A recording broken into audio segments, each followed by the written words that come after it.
श्रीमद् भागवत तृतीय स्कंद में यह संवाद वर्णन होता है।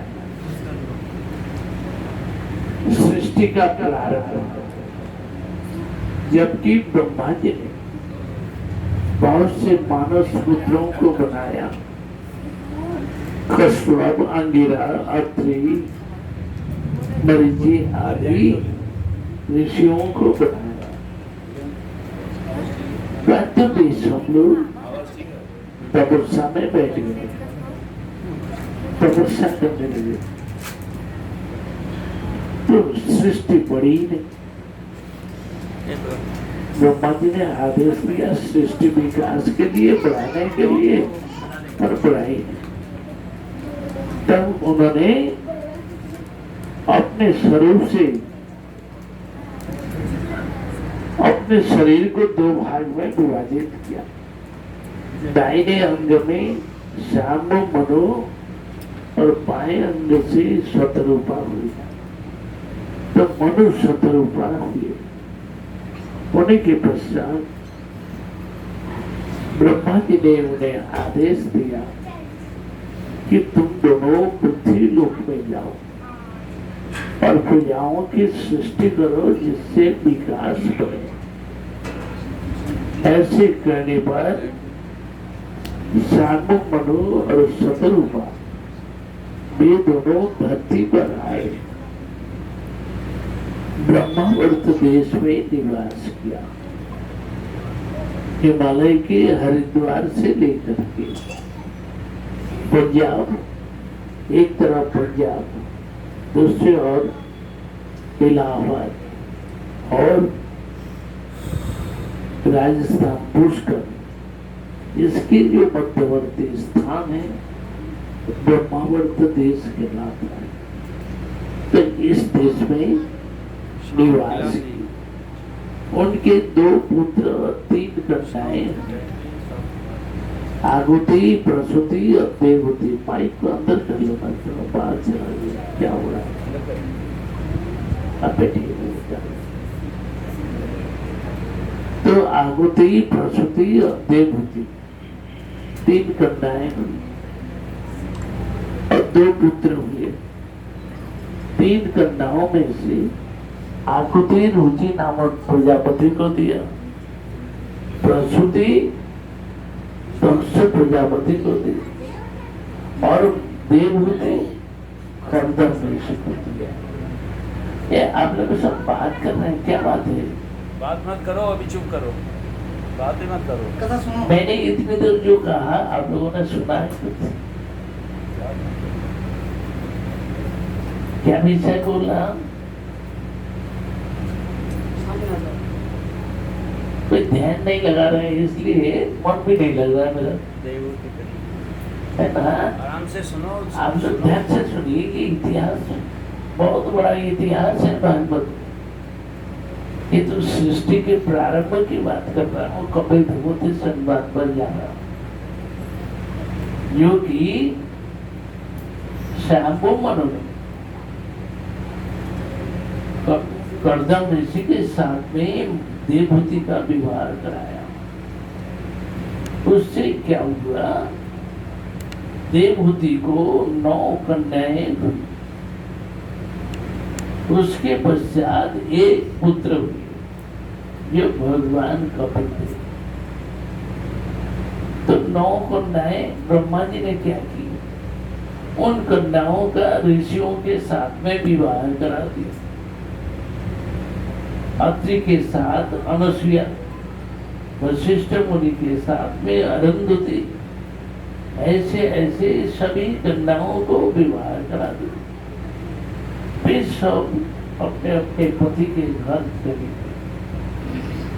जाने के पश्चात घर में अकेला केवल कपिल देव है। उधर कर्दम ऋषि ने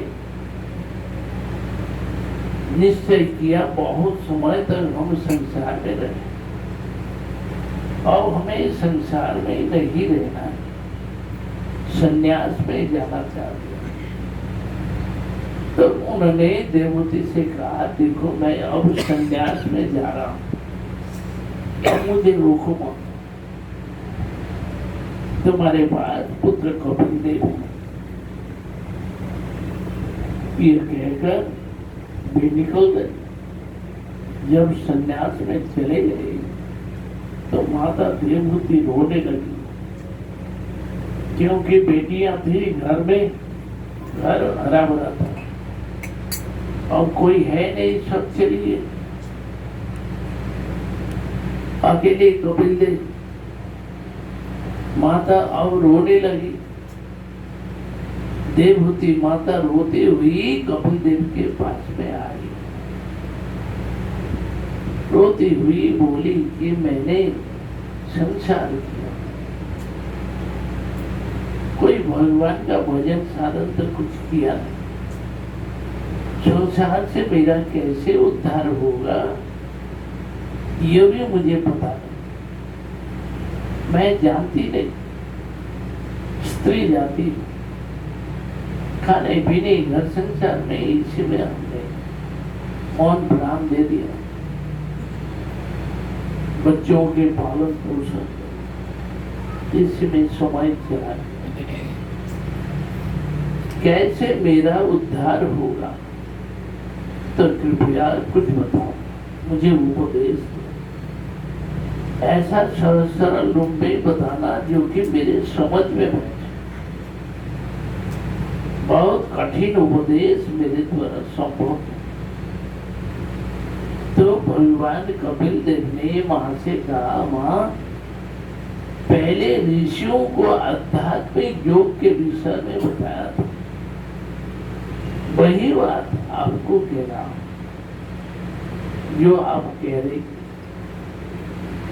मोनयेव मनुष्याणां कारण बंधन मोक्ष। संसार में लोगों का मन मुक्ति का कारण होता है, फिर वही मन बंधन का कारण होता है। जब मन को संसार में लगा दिया जाता है उससे बंधन होता है। जब उस मन को भगवान में लगाया जाता है, उनके चिंतन मनन में, तब उससे अपने आप मुक्ति होती है।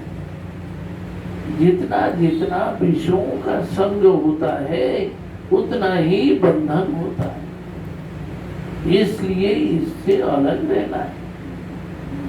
हे माता, संसार में संग ही सबसे बड़ा चीज है। जो जिसका संग करता है वैसे ही उसका जीवन बनता है, इसलिए संग को प्रधान माना गया। सैव साधुषु कृतो मोक्ष द्वारम अपावृतम्। यदि साधुओं का संग मिल जाए तो जीवन में खुले हुए मुक्ति का द्वार, दरवाजा खुला हुआ है, मुक्ति मिल गई। और वही असाधु संग में, विषयों में तो बंधन होता है। इसलिए प्रसंगम अजरम पासम आत्मनो कवयो विदुः। ये जो प्रसंग है सुदृढ़ पास है, बंधन का कारण तथा मुक्ति का कारण। तो मां देवती ने कहा कि साधु संग करना है तो हम पहचान कैसे करें, कौन सा साधु है, कौन व्यक्ति साधु, कौन असाधु, कैसे हम समझे। तो मां ने, भगवान ने कहा कि हे माता, तिथि स्व कारुणिका सुहृद सर्वदेहिनाम अजात शत्रव संता साधव साधुभूषणा। जो बड़े सहिष्णु होते हैं, सहन क्षणी करने की क्षमता जिनके अंदर हो, उनको साधु कहा जाएगा। बोले ये साधुओं के लक्षण है, सहनशील होना, सह्य करना, कारुणिका करुणा परायण होना, सुहृद सर्वदेहिना, समस्त प्राणियों के जो सुहृद होते हैं, मित्र होते हैं, बंधु होते हैं, अजात शत्रु किसी को शत्रु नहीं मानते, और जिनका हृदय विषय वासना से शून्य हुआ है, ये साधुओं का आभूषण है, लक्षण। इसके द्वारा पहचान होता है कि ये व्यक्ति साधु है। बाहरी लक्षण ये सब चीज देखने को मिलेगा, साधुओं के ये लक्षण है। फिर अंतर लक्षण क्या है? साधु कौन है? अरे गहरे व्यक्ति साधु नहीं। साधु क्या करेगा? मयि अनन्य भावेन भक्तिं कुर्वन्ति ये दृढ़ा। जो लोग अनन्य भाव से राधा कृष्ण का भजन करते हैं, भक्ति करते हैं, नहीं तो संसार में देखेंगे बहुत से देवी देवता के पूजा करने वाले इधर उधर दुनिया भर के गजरी भंगेरी मिलेंगे, है ना? कि जम्मू में सड़कों पर घूमते हैं, हम देखते हैं कि भाई चारों ओर गांजा का पौधा है, सब गजरी भंगेरी गांजा पी करके पड़े हुए हैं, भांग पी करके। तो वो साधु नहीं है। अनन्य भाव से भगवान का भजन करने वाले, अनन्य भक्ति करने वाले, सुदृढ़ भक्ति करने वाला व्यक्ति साधु। मत्कृति तत्व कर्वाण तत्व सजन बांधवा। भगवान के लिए अपने सुख की चाहत सारा सब कुछ त्याग दिया, अपने सुख की चाह को मिटा दिया। बोले नहीं चाहिए, हमें और कुछ नहीं चाहिए। तत्व सजन बांधवा, मेरे पुत्र, मेरे भाई, मेरे बंधु, आत्मीय सजन, मैं मेरापन को भी उन्होंने छोड़ दिया। ते साधव साधी, ये माते वे लोग साधु हैं। जो कोई व्यक्ति मिल जाए वही साधु भूल नहीं। तो ये साधुओं का लक्ष्य। ऐसे साधुओं के संग में जाने पर क्या होता है? सर्व संग दोष हरा ही थी। विषय आसक्ति, संसार का बंधन सब कुछ छूटता है। इसलिए ये माता ऐसे साधुओं का संग है। सताम प्रसंगा मम वीर्य संवेदो भवन्ति कर्ण रसायना कथा अजोषणाद्वास पवर्ग वर्त्मनि श्रद्धारतिर्भक्ति रनुक्रमेष्वति सतां प्रसंगान मोवीर्य संविदो। साधुओं के संग में जाने से क्या होता है? भगवान की वीर्यवती बलवती कथाएं होती हैं। उन कथाओं को सुनने से क्या होता है? हृदय में जमता है। संसार में कथाएं होती हैं, बहुत लोग कथा करते हैं, परंतु सुनने में बड़ा कर्ण रसायन, बड़ा आनंददायी है, परंतु हृदय बदलने वाला है या नहीं बदलता है ना? बदलता नहीं है। इसलिए बदलेगा कहाँ? बड़े साधुओं के साथ जीवन का मार्ग बदल जाता है। बोले कि बदलो, परिवर्तन करें। इसलिए साधुओं के संग में रहना, उनके साथ में जाना, उनके साथ रहने से बदल जाता है जीवन का मार्ग। हृदय रसायन और कर्ण रसायन होता है। बाहरी कथाएं केवल कान को सुनने में बड़ा मधुर लगा, अच्छा लगा, हृदय को बदल नहीं पाया। पर साधुओं की कथा सुनने से हृदय बदल जाता है। एक बार बचपन में गुरु जी के साथ वृंदावन में किशोरीदास बाबा जी महाराज के वहां पर पहुंचे कालीदरा में। हम लोग दर्शन करने गए, देखा कि भाई बाबा जी महाराज बैठे हुए हैं, बहुत से भक्त लोग आकर के बैठे हुए हैं, भी कुछ कथा सुना रहे थे। किशोरीदास बाबा जी महाराज कालीदरा वाले, तो जब बैठे बैठे बात कर रहे थे तो इसी श्लोक को बता रहे थे। मैंने कहा बात कथाम प्रसंगान मोवीर जसम विदो, इस कथा को बोलते बोलते बोले कि बोले उदाहरण दिया, बोले देखो एक लड़की की शादी हुई, होने के पश्चात उसको बच्चा नहीं हो रहा है, नहीं होने से वो डॉक्टरों के पास में जाती है, इधर जाती है उधर जाती है, कहीं आयुर्वेद में, कहीं होम्योपैथी, कोई एलोपैथी, कोई कुछ खूब इधर उधर घूमती है एक बच्चे के कारण। परंतु जैसे कि उनके गर्भ में बच्चा आ जाता है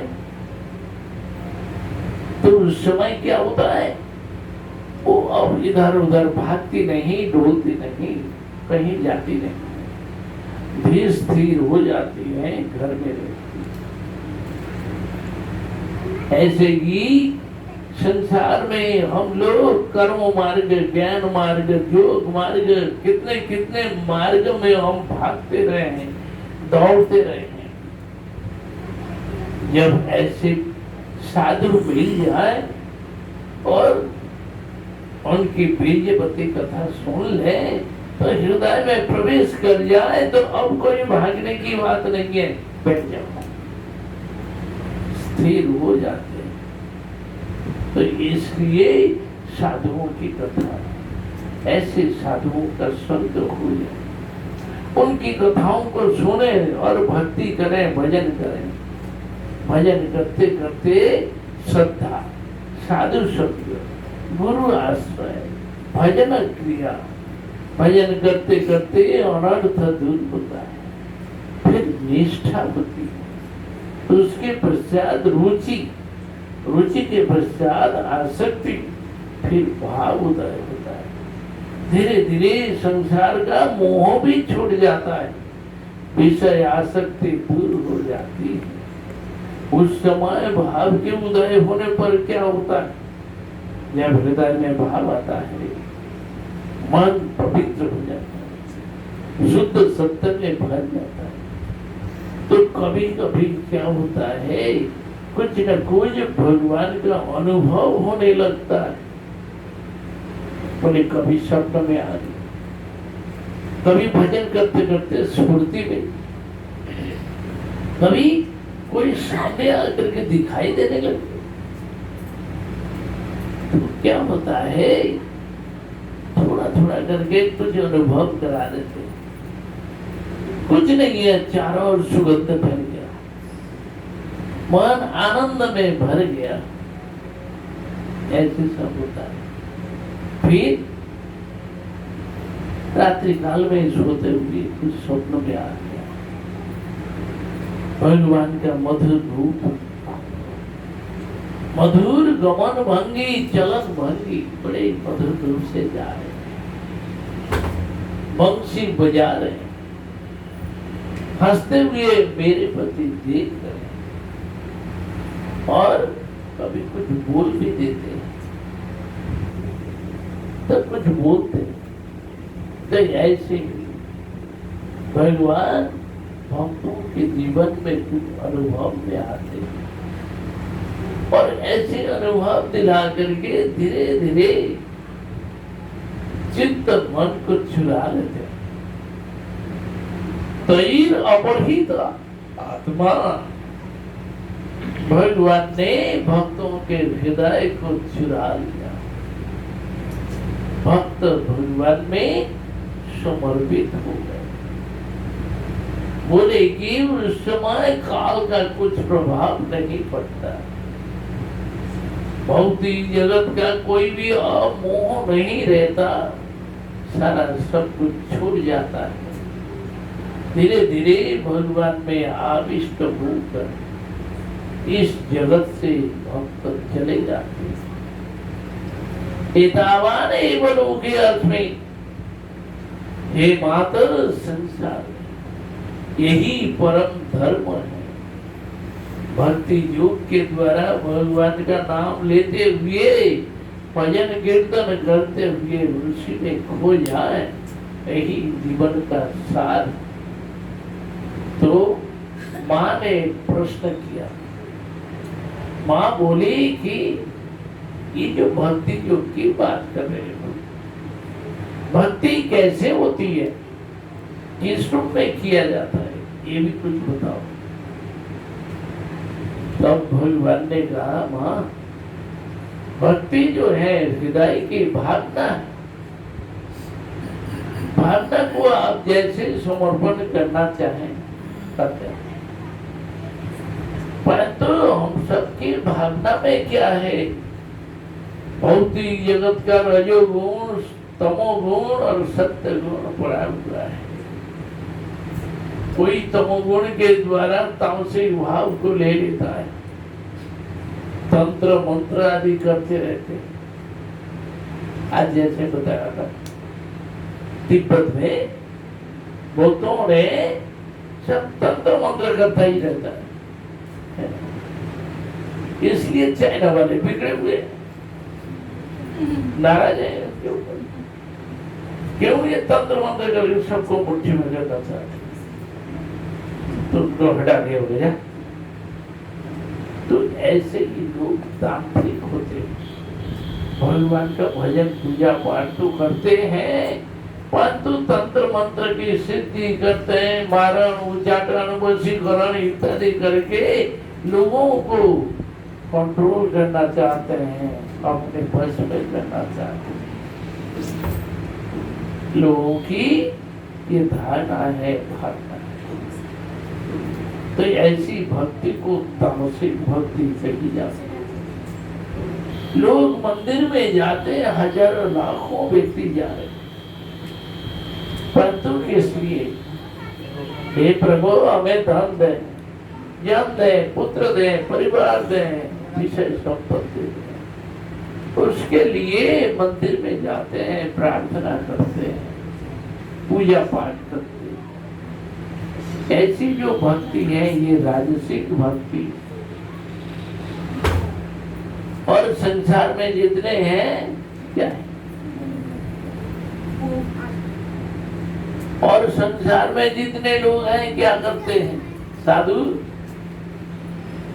भगवान की भक्ति करते हैं, भजन करते हैं, पर चाहते क्या, मुक्ति, है ना, मुक्ति के पीछे पड़े रहते हैं, भक्ति करके मुक्ति मिल जाए। ऐसे साधु लोग, इनकी भक्ति को सात्विकी भक्ति कही जाती है, परंतु ये कोई शुद्ध भक्ति नहीं। भगवान कपिल देव बोले कि हे माता, यह सारी कामना वासनाओं को छोड़कर एकांत रूप से भगवान की सेवा में लग जाए, और कोई चाह नहीं उनके प्रति के लिए कर रहे हैं, उसको शुद्ध भक्ति कही जाती है। वो निर्गुणा भक्ति है, विशुद्ध भक्ति है, जो कि अनन्य भक्ति कही जाती है। उस भक्ति के द्वारा भगवान प्रसन्न होते, समस्त प्रकार की चाह को मिटा दे। अन्नाभिलाषिता सारी अभिलाषाओं को छोड़कर प्रभु की सेवा करें। वे मेरे हैं, हम उनकी सेवा करें, उसमें कोई चाह, वो शुद्ध भक्ति। ऐसे भगवान का भजन करें, भक्ति करें, दूसरों को आदर दें, दूसरों को सम्मान दें, किसी तरह से अनादर नहीं होना चाहिए। क्योंकि कोई व्यक्ति दूसरों का अनादर करता है, अपमान करता है, तिरस्कार करता है और भगवान की पूजा करता है ना। दूसरे दूसरे संप्रदाय वाले देखते प्राणियों की हत्या कर रहा है, पेट पूजा में लगे हुए। तो भक्ति का धर्म कहाँ है? कुछ भी नहीं। बोले ये पूजा कैसे है? भस्मनी ज्योति सो, राख में घी डालने के बराबर। राख में भस्म में घी डाले, उसमें आहुति होगी? कुछ नहीं। ऐसे ही सभी कुछ भ्रष्ट हैं, व्यर्थ हैं। अतः ये सबका आदर सम्मान, जैसे महाप्रभु जी ने कहा है, तृणादपि सुनीति, दीनहीन भाव को हूं और अपना अहंकार अभिमान को छोड़े, दूसरों को सम्मान दे, तब तो भक्ति होगी, तब भजन होगा। नहीं तो सब व्यर्थ है, दिखावे के लिए। इसलिए भगवान कपिल देव ने माँ से कहा कि माँ ऐसे भजन करें, भक्ति करें, तब जीवन में परम लाभ होगा, कल्याण। अन्यथा भक्ति नहीं, भजन नहीं, केवल संसार में पड़े हुए हैं, संसार में ही मशगूल, तो क्या होता है? भगवान कपिल देव बोले, माता मैं ही काल रूप में सबके सामने, अंतर्यामी रूप में, परमात्मा रूप में मैं अभय देने वाला, और काल रूप में सबको डराने धमकाने वाला। मेरे भय से सूर्य, चंद्र, ग्रह, नक्षत्र सभी कुछ अपने अपने धुरी पर, अपने अपनी सीमाओं पर चल रहा है, और मेरे द्वारा संसार की सृष्टि, स्थिति, प्रलय होता है। सभी जीवों के उत्पत्ति विनाश का कारण मैं, तो वही मैं काल रूप में हूँ। जो लोग कभी भगवान का भजन करते नहीं है, केवल संसार लेकर के मस्त हैं, उनके लिए डर भय हमेशा लगा रहता है। और मैं भय रूप में हूँ। लोग संसार में अच्छे के लिए काम करते हैं कि ये प्रॉफिट होगा, ये प्रॉफिट होगा, हम सुखी होंगे, हम धनी मनी होंगे, परंतु लोग जितना प्रयास करते हैं, सारा प्रयास व्यर्थ हो जाता है और सारा सब कुछ टूट जाता है। अच्छे के लिए करते हैं, गलत हो जाता है ना? सुख शांति के लिए, प्रॉफिट के लिए करते हैं, सब बेड़ा पार लग गया, गड़बड़ हो गया, सब फेल हो जाता है। जब अपने प्रयास से होता नहीं है, दूसरों के धन में लोभ होता है, कैसे हड़प लें, कैसे छीना झपटी करें, कैसे खाए पिए जिए, लोग ऐसे ऐसे प्रयास करते हैं। परंतु काल के द्वारा सब धीरे धीरे बदलता चला जाता है। भगवान बोले, मां लोग ऐसे जीवन भर प्रयास किया, अपनी जवानी को बिताया, यौवन चला गया, प्रौढ़ काल आ गया, धीरे धीरे खाना पीना भी कम हो जाता है, खुदा मंद हो जाता है, इतना खा पी नहीं सकते, इतना काम धाम भी नहीं कर पाते, शरीर धीरे धीरे टूटने लगता है, बुढ़ापा आ जाती है। उस समय वृद्ध किनाश ईव गोचरम, भले बुढ़ापे की स्थिति में क्या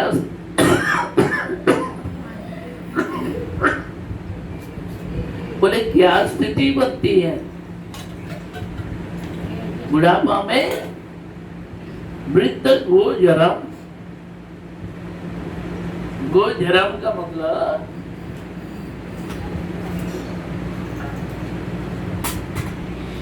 बूढ़े बूढ़े गाय बैल बूढ़ा हो गया। अब गाय से कोई बच्चा नहीं होगा, दूध नहीं मिलेगा, और बैल भी कुछ काम नहीं कर पाएगा, हो गया बूढ़ा। तो उसको क्या करते हैं, खूंटे में बांध दिया, पड़ा हुआ है, दिन भर पड़ा हुआ है, खाने को मिलता है तो मिले और नहीं मिलता है तो कोई बात नहीं, दिन भर भूखे प्यासे पड़ा रहता है कि मर जाएगा तो उठा के फेंक देंगे। ये वाली स्थिति अनादर का पात्र बन जाता है। अब कोई आदर नहीं करता, ना आदर देता है। ऐसे ही संसार में रहने वाले हर एक व्यक्ति को बुढ़ापे की स्थिति बड़ा भयानक, जो कि नई आने वाली नई पीढ़ी अनादर करते हैं। अरे ये घर में रहता है, ये घर खाली होता तो सही रहता, सभी लोग आराम से रहते। ये कमरे को गंदगी बना रखा है, जहां तहां थूकते हैं, और शौचालय की व्यवस्था भी सही नहीं होती है, सारा गड़बड़। इसलिए बुरी तरह से अनादर के पात्र बनेंगे कि मर जाए तो खत्म हो जाए, समाप्त हो जाए। एक जगह मुझे ले गए, एक महिला ने बुला के ले गया, बोले भाई चलो थोड़ा सा आशीर्वाद दिया। मेरे पिता माता बड़े बूढ़े, तो वहां गया, जाकर देखा, ठंडक के दिन में, सर्दी में घर से बाहर बरामदा में रख दिया, दोनों को अलग अलग जगह बिस्तरा करके वहीं पर रख दिया। मैंने कहा इस ठंडक में ये लोग बाहर में हैं, बाहर में क्यों रखा? बोले कि क्या करें, घर में गंदा होता है इसलिए बाहर कर दिया। अब जाने वाला है, मरने वाला है, समय तो हो गया, वो क्या करें? तो इसलिए मेरे का भाई देखो क्या स्थिति है, बेचारे को ठंडक में बाहर में पटक दिया, और कड़ाके की सर्दी में ठंडक में वहीं पड़ा रहता है। वो तो घर बनाया खुद। हाँ, घर बनाया, सारा घर से बाहर। इससे शमशान में रख के और पास हो जाता। ये तो महाराज कभी ठीक बेचारे ने ठंडे में रख दिया। एक बेटे का बाप कोमा में